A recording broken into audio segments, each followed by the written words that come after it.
हमारा अगला फ्रूट है अंगूर, जिसे यहाँ की लोकल भाषा में दखन और साइंटिफिकली वाइटिस विनिफेरा के नाम से जाना जाता है। अंगूर में पावरफुल एंटीऑक्सीडेंट काफ़ी ज़्यादा मात्रा में पाए जाते हैं। जो लाल अंगूर होते हैं उनमें सबसे ज़्यादा एंटीऑक्सीडेंट पाए जाते हैं। इन एंटीऑक्सीडेंट्स की खासियत ये है कि ये जब अंगूरों को वाइन बनाने के लिए फर्मेंटेशन की प्रक्रिया से गुजारा जाता है तो उसके बावजूद भी ये एंटीऑक्सीडेंट बने रहते हैं। इसी वजह से शायद आपने वेरियस न्यूज़ चैनल में या किसी से या कहीं सुना होगा कि जो रेड वाइन होता है वो हेल्थ के लिए अच्छा होता है। अंगूर कैंसर जैसी बीमारियों में भी काफ़ी ज़्यादा लाभदायक होते हैं, क्योंकि इनमें रेस्वेराट्रोल, क्वेरसेटिन या एंथोसाइनिन जैसे काफ़ी तरह के पावरफुल एंटीऑक्सीडेंट पाए जाते हैं, जो कि हमारे शरीर में चाहे इंटरनल फैक्टर या फिर आउटर पोल्यूशन फैक्टर की वजह से होने वाले जो कैंसर सेल्स होते हैं या ट्यूमर के ग्रोथ को रोकती है और उन्हें ख़त्म करने में हेल्प करती है। स्पेसिफिकली ये ब्रेस्ट कैंसर और कोलोन कैंसर में काफ़ी ज़्यादा मददगार होता है। अंगूर हमारे दिल के स्वास्थ्य के लिए बहुत ज़्यादा ज़रूरी है, क्योंकि भारतीय खाने में काफ़ी ज़्यादा नमक का इस्तेमाल होता है, जिसकी वजह से हमारे शरीर में मेनली सोडियम की मात्रा बहुत ज़्यादा बढ़ जाती है। तो पोटाशियम हमारे शरीर में से जो एक्सेस सोडियम होता है उसको कम करता है। इसके अलावा पोटाशियम हमारे शरीर में से एलडीएल कोलेस्ट्रॉल को भी कम करने में मदद करता है। एंड जो रेस्वेराट्रोल कंपाउंड होता है वो हमारे शरीर में इंसुलिन सेंसिटिविटी को बढ़ाता है, जिससे कि हमारे शरीर की ग्लूकोज को यूज़ और यूटिलाइज़ करने की क्षमता होती है वो बढ़ जाती है। इसकी वजह से ये डायबिटीज़ जैसी बीमारियों से भी हमें बचाता है। अंगूर हमारे स्किन के लिए काफ़ी ज़्यादा बेनिफिशियल होते हैं, क्योंकि ये हमारे शरीर में होने वाले इन्फ्लेमेशन या ऑक्सीडेटिव स्ट्रेस की वजह से होने वाले डैमेजेस को रिपेयर करते हैं। साथ ही साथ इनमें पाए जाने वाला लाइकोपिन कंपाउंड हमारे स्किन को सनरेज से होने वाली डैमेजेस से भी बचाता है। इस वजह से अंगूर का regular consumption skin dryness, sagging, acne जैसी स्किन रिलेटेड इश्यूज से भी हमें बचाता है। इसके एंटीऑक्सीडेंट कंपाउंड होते हैं वो हमारे रेटिना में जो इन्फ्लेमेटरी प्रोटीन्स होते हैं उनको बनने से रोकते हैं, और जो प्रोटेक्टिव प्रोटीन होते हैं उनको बढ़ाने में हेल्प करते हैं।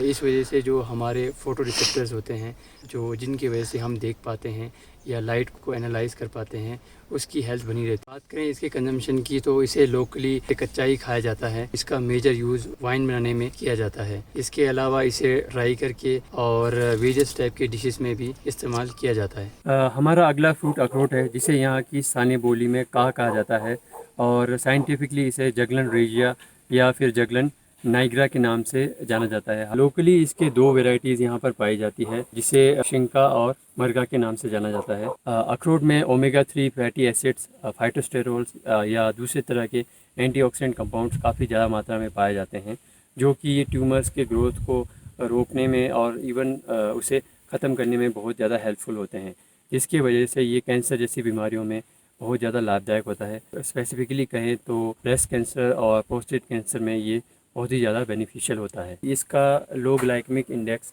आपकी बॉडी में स्लोली एनर्जी रिलीज़ करता है, जिसकी वजह से आपका पेट भरा भरा सा लगता है। इस वजह से आपकी जो बेवक्त खाने की या फिर बार बार खाने की जो आदत है वो छूट जाती है, जिससे कि मोटापा कम करने में बहुत मदद होती है। अखरोट में L-आर्जिनिन अमीनो एसिड और alpha linoleic omega 3 fatty acid काफ़ी ज़्यादा मात्रा में पाए जाते हैं। ये दो इम्पोर्टेंट कंपाउंड ब्लड में क्लॉटिंग को रोकते हैं। इसके अलावा अखरोट में पाए जाने वाले एंटीऑक्सीडेंट बैड कोलेस्ट्रॉल को कम करते हैं, जिसकी वजह से हमारे फैट और शुगर का लेवल मेंटेन रहता है। दिल से जुड़ी हुई बीमारियों का खतरा बहुत हद तक कम हो जाता है। इन्फ्लेमेशन हमारे शरीर में पैदा होने वाली हर बीमारी का मुख्य कारण होता है, क्योंकि इन्फ्लेमेशन की वजह से पैदा होने वाली ऑक्सीडेटिव स्ट्रेस हमारे सेलुलर लेवल पर डैमेज करती है। अगर हम अखरोट को रेगुलर बेसिस पे कंज्यूम करते हैं तो इनमें पाए जाने वाले पॉलीफिनॉल सब groups, arginine amino acid, magnesium जैसे कंपाउंड हमारी बॉडी में होने वाले इन्फ्लेमेशन को रोकती हैं। इस वजह से हमारे शरीर के वेरियस ऑर्गन सेलुलर लेवल पे भी स्वस्थ रहते हैं और लार्जर स्केल पर हमारी बॉडी में किसी तरह की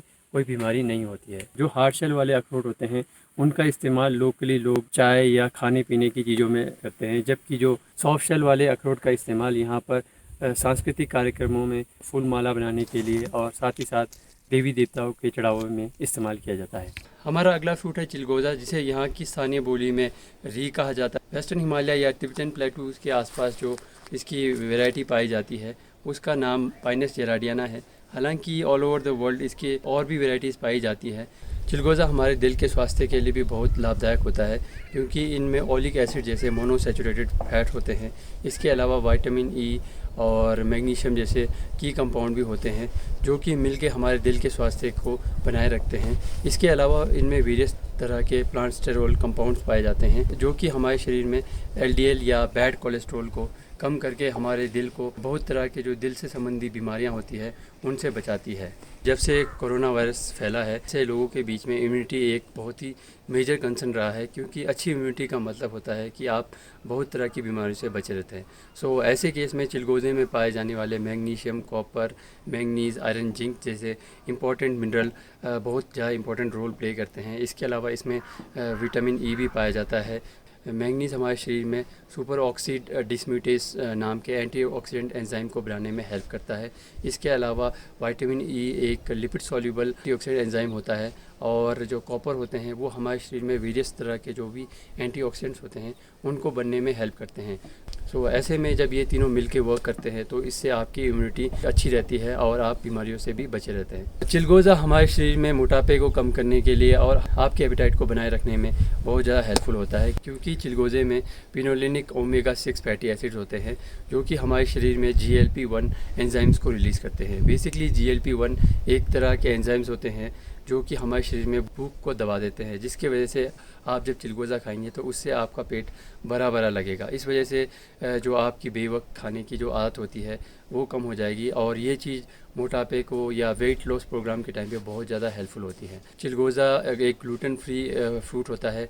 सो ऐसे में उन लोगों के लिए ये बहुत ज़्यादा अच्छा ऑप्शन है जो कि फ़ैट लॉस के टाइम पे वेरियस तरह के सप्लीमेंट्स को ढूंढते हैं। ये एक कैलोरी रिच फ्रूट है तो इस वजह से आपको अपने एपेटाइट की इतनी टेंशन लेने की ज़रूरत नहीं है क्योंकि ये आपको फुलर रखने के साथ साथ जो एसेंशियल न्यूट्रिएंट्स होते हैं वो आपको प्रोवाइड करता है। इनमें वेरियस तरह के अनसैचुरेटेड फैट्स पाए जाते हैं जो कि आपकी बॉडी में जो इंसुलिन होती है उसकी सेंसिटिविटी और उसके फंक्शनिंग को इम्प्रूव कर देता है, जिसकी वजह से शरीर में ब्लड ग्लूकोज और ब्लड लिपिड्स की जो लेवल होती है वो कंट्रोल रहती है। इस वजह से आपका जो वेट नहीं बढ़ता है और ये डायबिटीज़ जैसी बीमारियों में बहुत ज़्यादा हेल्पफुल होता है। बात करें इसके कंजम्पशन की तो यहाँ पे स्थानीय लोग इसे एज अ फ्रूट कच्चा ही खाते हैं। इसके अलावा इसको फूल माला या वेरियस चढ़ावे में यूज़ किया जाता है। एंड इसके अलावा चिलगोज़े का तेल मिलता है एंड वेरियस तरह के अदर डिशेस में इसको शामिल भी किया जाता है। हमारा अगला फ्रूट है चेस्टनट, जिसे यहाँ की लोकल बोली में पू और बॉटेनिकली कैस्टानिया साटिवा के नाम से जाना जाता है। चेस्टनट हमारी बॉडी में हड्डियों के स्वास्थ्य के लिए बहुत मददगार होता है क्योंकि इसमें पाए जाने वाले कॉपर, मैग्नीशियम और फास्फोरस जैसे मिनरल हमारी हड्डियों को स्ट्रेंथनिंग करने में हेल्प करते हैं। क्योंकि जो भी हम डेली लाइफ में खाना खाते हैं उनमें पाए जाने वाला कैल्शियम, मैग्नीशियम और विटामिन D3 की मदद से ही अब्जॉर्ब होता है। इसके अलावा phosphorus teeths, bones and DNA का एक इम्पॉर्टेंट बिल्डिंग ब्लॉक होता है। इसमें पाए जाने वाला कॉपर हमारे शरीर में उम्र के साथ होने वाले बोन लॉस को रोकता है और बोन मिनरल डेंसिटी को बढ़ाता है, जिसकी वजह से उम्र के साथ होने वाली ऑस्टियोपोरोसिस जैसी हड्डियों से संबंधित बीमारियों का खतरा बहुत हद तक कम हो जाता है। चेस्टनट में पाए जाने वाले की न्यूट्रिएंट गर्भवती महिलाओं के स्वास्थ्य के लिए भी बहुत ज़्यादा ज़रूरी होता है क्योंकि इसमें पाया जाने वाला मैग्नीशियम शॉर्ट गेस्टेशनल पीरियड का इशू होता है उसको इम्प्रूव करता है, जिससे कि बेबी के ग्रोथ को ज़्यादा टाइम मिलता है। एंड मैग्नीशियम न्यूबॉर्न बेबी और मदर के जो metabolic syndrome and low birth weight का इशू होता है उसको भी काफ़ी हद तक ये कम करता है। चेस्टनट में पाया जाने वाला कॉपर न्यूबॉर्न बेबीज़ होते हैं उनमें कॉग्निटिव एंड स्केलेटल ग्रोथ के लिए बहुत ज़्यादा ज़रूरी होते हैं। इसके अलावा इसमें पाया जाने वाला आयरन और जिंक सेप्सिस जैसी बीमारियों के खतरे को कम करता है और महिलाओं के गर्भधारण के वक्त जो गैस्ट्रोइंटेस्टाइनल प्रॉब्लम्स होती है उसको भी काफ़ी हद तक कम कर देता है। चेस्टनट में टैनिक, फेनोलिक और ओलिक एसिड जैसे एसेंशियल फैटी एसिड्स पाए जाते हैं। इसके अलावा इसमें विटामिन A, C और कॉपर जैसे की कंपाउंड पाए जाते हैं जो कि हमारी बॉडी में जो एंटीऑक्सीडेंट्स की जो फॉर्मेशन होती है उसमें बहुत ज़्यादा ज़रूरी होते हैं। ये सभी मिलकर हमारी बॉडी में इन्फ्लेमेटरी एक्टिविटीज़ होती है उसको ख़त्म करती है और जो ऑक्सीडेटिव डैमेज का खतरा होता है उसको भी कम कर देती है, जिसकी वजह से ये हमारी इम्यूनिटी बूस्ट करने में बहुत ज़्यादा हेल्पफुल होते हैं। चेस्टनट में soluble and insoluble fibre, magnesium और जिंक जैसे की कंपाउंड भी पाए जाते हैं जो कि हमारे बाउल मूवमेंट को ईजी कर देते हैं, जिसके कि हमारे पेट में अनपचा भोजन नहीं रुकता है और उसकी वजह से होने वाले डाइजेस्टिव ट्रैक्ट से रिलेटेड जो बीमारियां होती हैं उनका खतरा भी बहुत हद तक कम हो जाता है। बात करें इसके कंजम्पशन की तो इसे ज़्यादातर एज अ फ्रूट कच्चा ही खाया जाता है एंड इसके अलावा इसको वेरियस अदर डिशेस में इंक्लूड भी किया जाता है। हमारा नेक्स्ट फ्रूट है बेमी। बॉटेनिकल नेम इसका प्रूनस माइटा है। ये एक डाइटरी फाइबर रिच फ्रूट होता है जिसमें कि दोनों सॉल्युबल और इनसॉल्युबल फाइबर पाए जाते हैं, जो कि हमारे पेट में अनपचे भोजन को साफ़ करने में हेल्प करता है। और ये हमारे पेट में अनपचे भोजन की वजह से जो सड़न होती है और जिसकी वजह से बहुत सारे जो माइक्रो ऑर्गेनिज़म पैदा होते हैं या इन्फ्लेमेशन होती है उनको रोकता है, जिसकी वजह से हमें डाइजेस्टिव सिस्टम से रिलेटेड वेरियस टाइप की बीमारियां नहीं होती है। बेमी में एंटीऑक्सीडेंट काफ़ी ज़्यादा मात्रा में पाए जाते हैं। इसके अलावा इसमें विटामिन सी, ए और अदर मिनरल कंपाउंड्स भी पाए जाते हैं, जिसकी वजह से ये हमारी बॉडी में जो इन्फ्लेमेशन होती है, चाहे वो फ्री रेडिकल या ऑक्सीडेटिव डैमेज की वजह से हो या फिर आउटर पोल्यूशन की वजह से हो, तो उन सब से ये हमें बचाता है। साथ ही साथ ये हमारी इम्यूनिटी को इम्प्रूव करता है ताकि हम शरीर में पैदा होने वाली छोटी मोटी बीमारियों से भी लड़ सकें। बेमी के पेड़ की एंटी माइक्रोबियल प्रॉपर्टी की वजह से इसके जो तने हैं उनको यहाँ के स्थानीय लोग एज अ ब्रश यूज़ करते हैं, जिसे हम दांतुन कहते हैं। तो बेसिकली वो जो टहनी होती है उसे इस तरह तोड़ते हैं और जो इसका सिरा होता है उसे चबा कर इस तरह सॉफ्ट किया जाता है। देन एज अ दांतुन इसे यूज़ किया जाता है। इसका जो बीज होता है उसको यहाँ के लोग as a fruit oil consume करते हैं, या फिर मसल या कोई बोन इंजरी हो तो उसमें इसे मालिश करने के लिए भी यूज़ किया जाता है, जिससे कि हीलिंग फास्ट हो जाती है। बेमी में antioxidant, vitamin C, beta carotene जैसे की न्यूट्रिएंट्स होते हैं जो कि हमारे स्किन को हाइड्रेटेड रखते हैं और सन से होने वाले डैमेज से बचाते हैं, जिसकी वजह से जो एजिंग के बहुत सारे साइंस होते हैं उसको ये प्रिवेंट करता है और आपकी स्किन को हेल्दियर रखता है।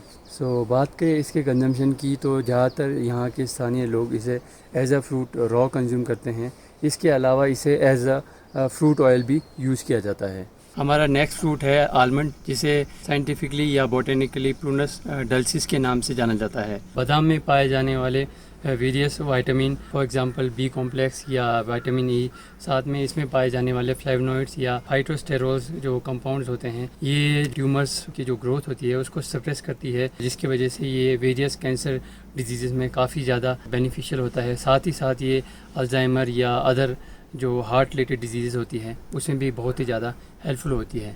बादाम में पाए जाने वाले सल्फ़र और मैंगनीज़ मिनरल्स होते हैं वो हमारी बोन और स्केलेटन की स्ट्रेंथनिंग में बहुत हेल्प करते हैं। साथ ही साथ ये बोन फ्रैक्चरिंग का जो रिस्क होता है उसको भी काफ़ी हद तक कम कर देते हैं। बादाम में पाए जाने वाले वेरियस फाइटोस्टेरोल्स कंपाउंड हमारी बॉडी में पाए जाने वाले LDL, जिसे हम बैड कोलेस्ट्रॉल कहते हैं, उसको कम करने में हेल्प करता है। साथ ही साथ ये जो HDL होता है, जिसे हम गुड कोलेस्ट्रॉल कहते हैं, उसको हमारी बॉडी में मेंटेन करने में भी बहुत ही मददगार होता है, क्योंकि जो HDL होते हैं वो वेरियस बॉडी फंक्शन इंक्लूडिंग जो मेल हार्मोन या सेक्स हार्मोन को बनाने में ज़रूरी होते हैं। बादाम में प्रोटीन और मोनोसैचुरेटेड फैट काफ़ी ज़्यादा मात्रा में पाया जाता है, जिसकी वजह से जब भी हमारी बॉडी में डाइजेस्ट होता है तो बहुत ही स्लोली और स्टेडी रेट पे ये हमारी बॉडी में एनर्जी रिलीज़ करता है। इसकी वजह से आपका स्टमक हमेशा फुल फील होगा। ये चीज़ वेट लॉस प्रोग्राम के टाइम पे बहुत ही ज़्यादा हेल्पफुल होती है, क्योंकि जब आप इस तरह फुल फील करते हैं तो इस वजह से आप बहुत ईजीली जो बिंज ईटिंग होती है उसको अवॉइड कर सकते हैं। बादाम एक ग्लूटेन फ्री फ्रूट होता है, तो इसमें जो कार्बोहाइड्रेट होते हैं वो बहुत कम होते हैं, जिसकी वजह से इसका जो ग्लाइसेमिक इंडेक्स होता है वो भी बहुत कम होता है। इसकी वजह से ये बहुत ही ज़्यादा हेल्पफुल होता है कि ब्लड में ग्लूकोज लेवल और जो आपके ब्लड प्रेशर को मेंटेन करने, जिसे कि मेजर कॉज माना जाता है हार्ट अटैक, स्ट्रोक या फिर किडनी फेलियर जैसी बीमारियों का। बादाम में मैग्नीशियम मिनरल काफ़ी ज़्यादा मात्रा में पाया जाता है, जिसकी वजह से ये हमारी बॉडी में इंसुलिन की जो फंक्शनिंग होती है या उसकी जो रेगुलेशन होती है उसको काफ़ी इम्प्रूव कर देती है, जो कि मेटाबॉलिक सिंड्रोम या फिर टाइप 2 डायबिटीज़ जैसी बीमारियों को रोकने में बहुत ही ज़्यादा हेल्पफुल होती है। बात करें इसकी कंजम्पशन की तो जो भी डॉक्टर्स या वेरियस हेल्थ प्रैक्टिशनर्स होते हैं उनमें से काफ़ी रेकमेंड करते हैं कि इसे पानी में भिगोकर खाया जाए और इसका जो आउटर स्किन होता है या छिलका जिसे कहते हैं उसे निकाल कर खाया जाए। बट आई वुड से कि आप इसे छिलके के साथ भी खा सकते हैं, और अगर आपको किसी तरह की एलर्जी है देन उस केस में आप इसे विदाउट छिलका भी खा सकते हैं।